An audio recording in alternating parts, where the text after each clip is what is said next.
Good evening. Here is the world news from Baba Bagede Imo Television. First, the headlines. I knew Buhari didn't understand economics but didn't know he was so reckless. Obasanjo.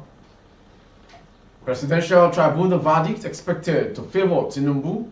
Unlikely victory for Peter Obi, says Primate Ayodele. 40 years after Buhari's suspension, Lagos Light Rail begins operations. Nigerian union strike again to protest soaring cost of after subsidy removal. And on sport, real reason why Musa, four other senior players, didn't make Super Eagles list for African qualifier. I am Morire Rebila Lawa. The news shortly. Former President Olusegun Obasanjo has criticized former President Muhammadu Buhari, accusing him of displaying what he sees as a careless approach to managing the Nigerian economy. During an interview, Obasanjo expressed his belief that Buhari was allegedly spending money without due consideration and lacked a comprehensive understanding of economic principles. Tribunal Tinubu said the other day that it was unacceptable that he would spend 90% of revenue to service debt. I wasn't spending 90% when I went worldwide to get debt relief. Do you think that anybody would give you debt relief today? Buhari was spending money recklessly. I know Buhari didn't understand economics. I put that in my book, but that was it could not also be so reckless. I didn't know. Who would you go to today and ask for a favor? Tinubu says he has trimmed the number of people attending the United Nations General Assembly. Is that news? He will meet with Justin Trudeau and he will meet with Emmanuel Macron.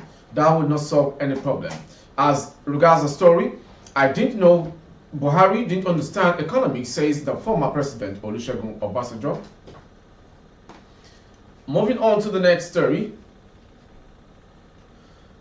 Primate Elijah Ayodele, the leader of the INRI, Evangelical Spiritual Church, expressed his belief on Tuesday that Peter Obi, the presidential candidate of the Labour Party LP, is unlikely to secure victory at the Presidential Election Tribunal. According to Primate Ayodele, the judgment is expected to favor President Bola Ahmed Tinubu.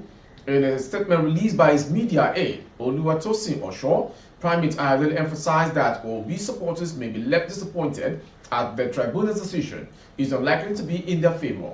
He also reminded everyone that it might be challenging for the tribunal to remove President Bola Ahmed Tinubu from office. Primate Ayodele urged all parties involved in the case to uphold law and order and avoid causing unnecessary unrest and chaos in the country, regardless of the final judgment. He stated the judgment is not likely to align with Peter Obi's expectations and he cannot anticipate victory through the tribunal. The worst-case scenario could involve a rerun of election, or it may simply uphold the existing result. Regardless of the outcome, those who do not succeed should maintain peace and order. They should refrain from inciting unrest in the country. It should be noted that Tribunal has scheduled the announcement of its judgment for September 6th regarding the presidential election petition.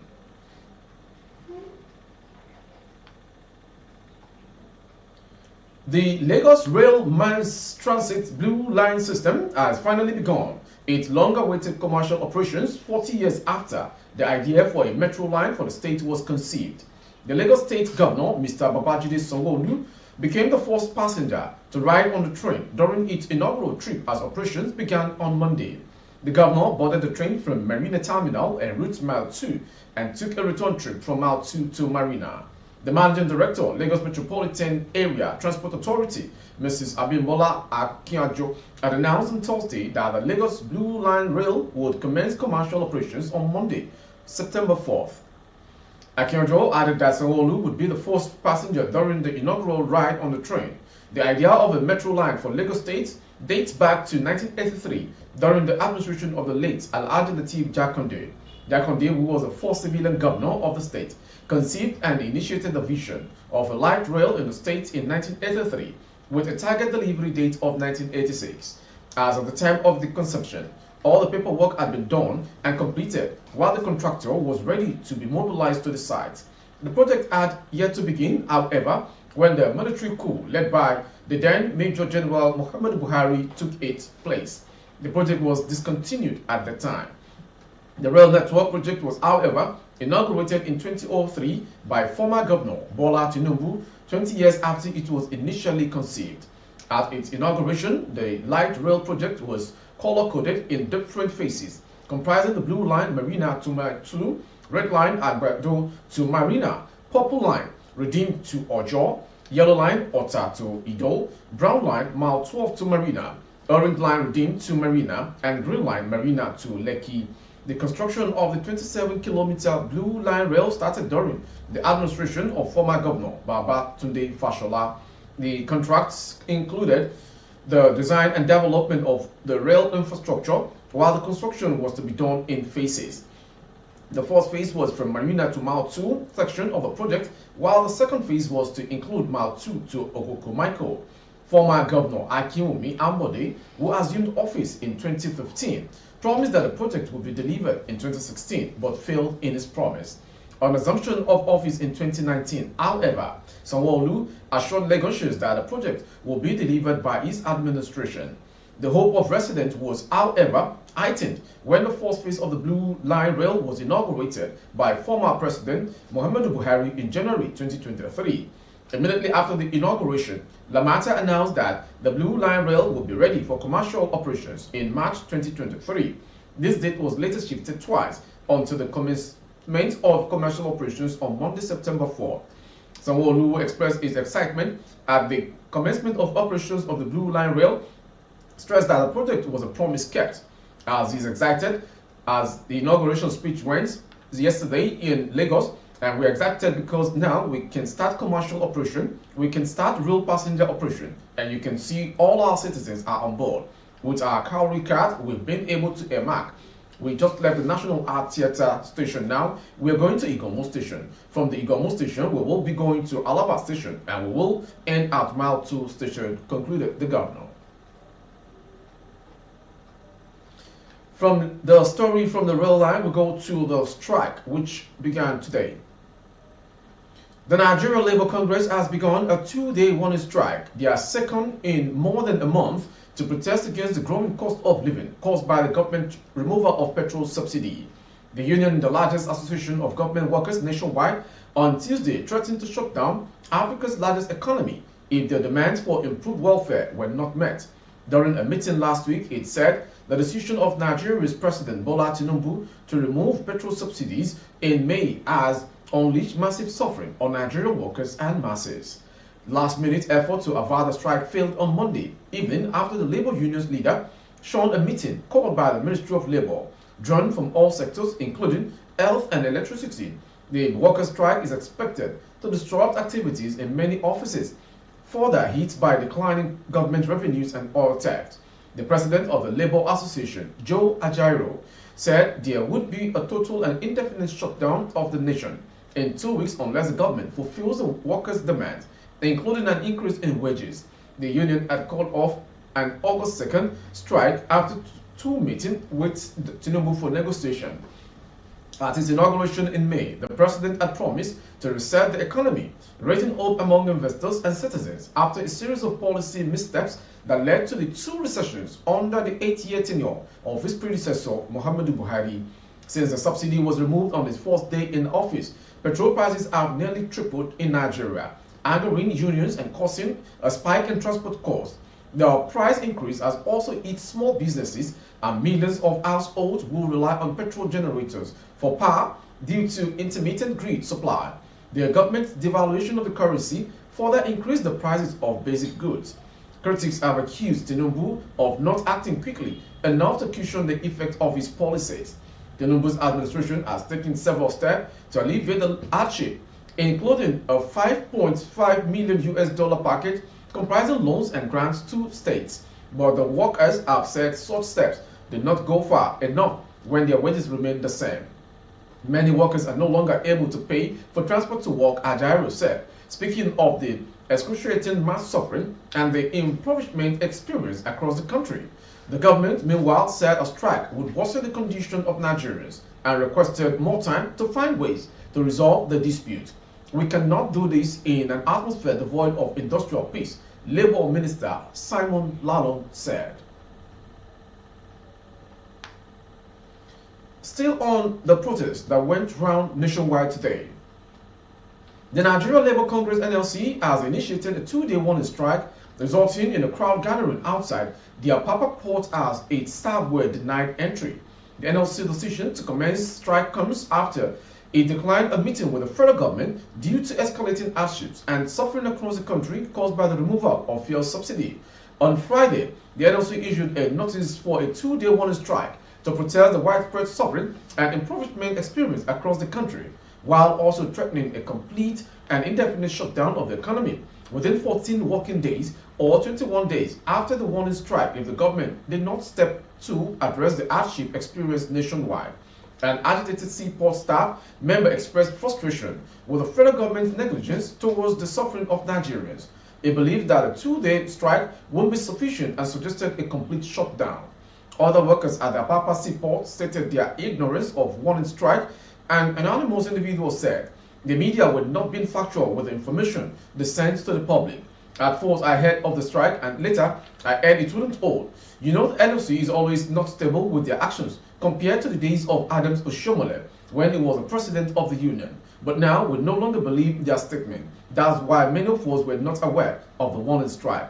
Information observed that at Apapa seaport, gates were all locked, leaving many stranded. In the midst of this development, the Mile 2 road experienced a standstill as vehicles refused to transport commuters, leading to a disruption in some offices in the Apapa area. A video shortly. We are talking about the national, the NSC national, and they have given directives to every affiliated union to do the needful. And I believe the affiliated unions have directed their members to commence that warning strike, that 2-day warning strike, since day before yesterday. So asking them to come back because you pay their salary is uncalled for. It's uncalled for. When a conductor is ready to conduct, disallowing it to do it is annoying. And if a conductor is not ready to conduct, forcing that conduction to conduct is annoying too. So he's forcing those conductions to conduct now, and it's annoying. Welcome back.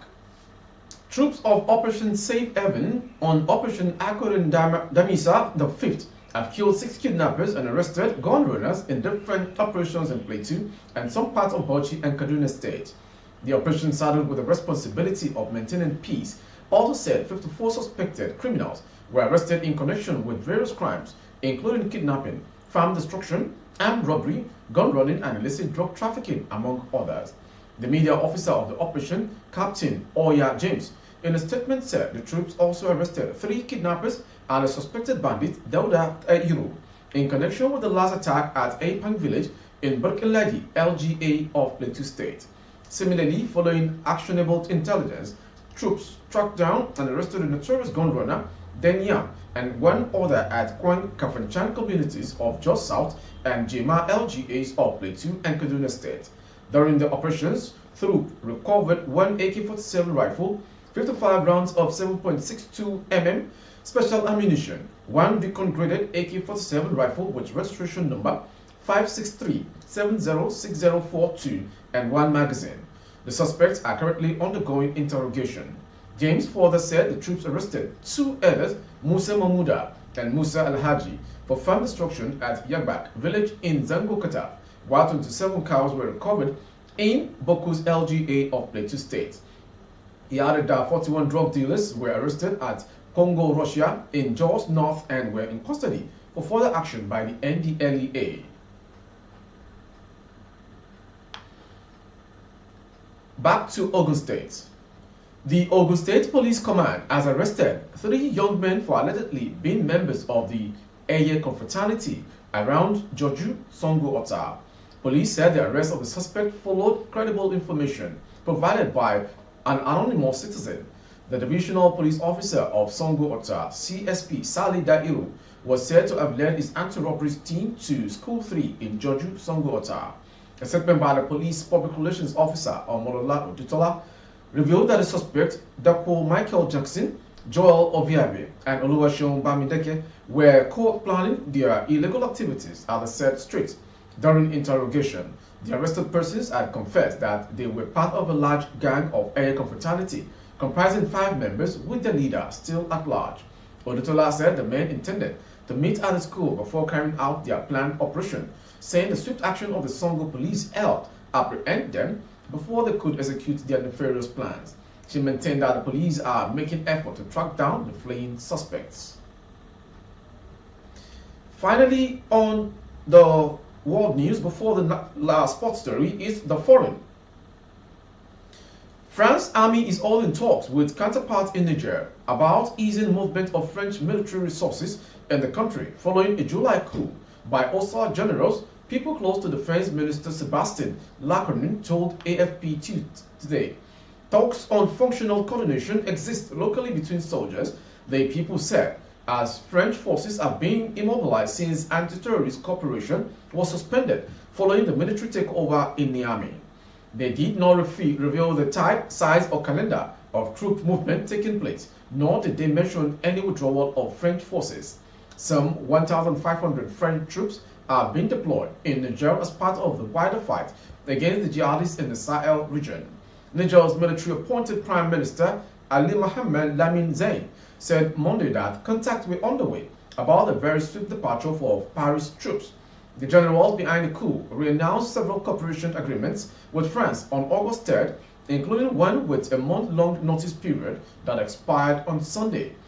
Zayn nevertheless said Monday that he hoped to maintain cooperation if possible with a country with which we have shared many things. France, the former colonial power in Niger, has repeatedly said it does not recognize the military authorities thereafter that deposed President Mohamed Bazoum.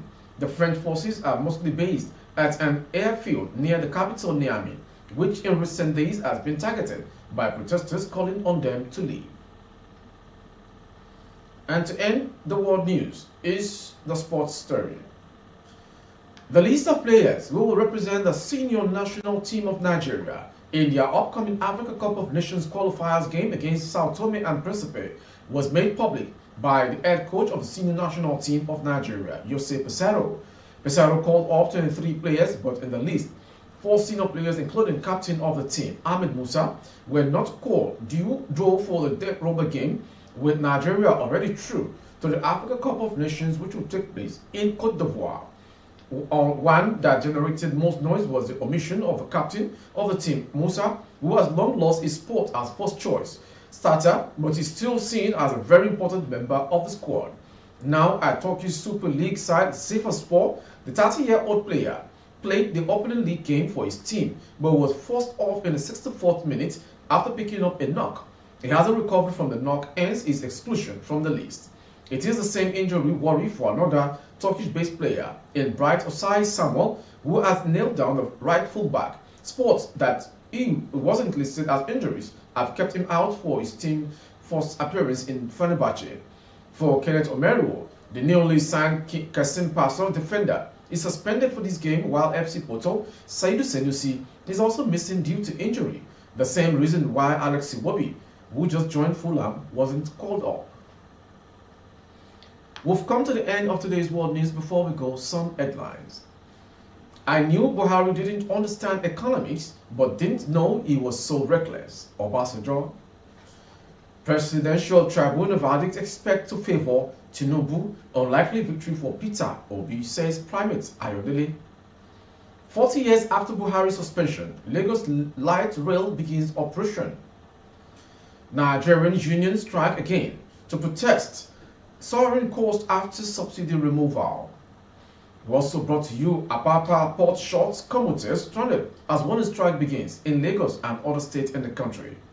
Finally, on sport, real reason why Musa, 4 other senior players didn't make the Super Eagles list for the AFCON qualifier against Sao Tome. That ends the world news. For more updates of our broadcast on YouTube, our handle is Babambagede Imo Television. Kindly subscribe and click on the notification bell. Select option all to access all of our broadcasts. On Facebook, Bagede Imo with Alawiye Adebayo. Please like and follow the page. For advertisement of your goods and services, coverage of events and functions, please dial the phone number streaming on your screen. Thank you for watching. I am Morire Rabila Lawal. Good evening.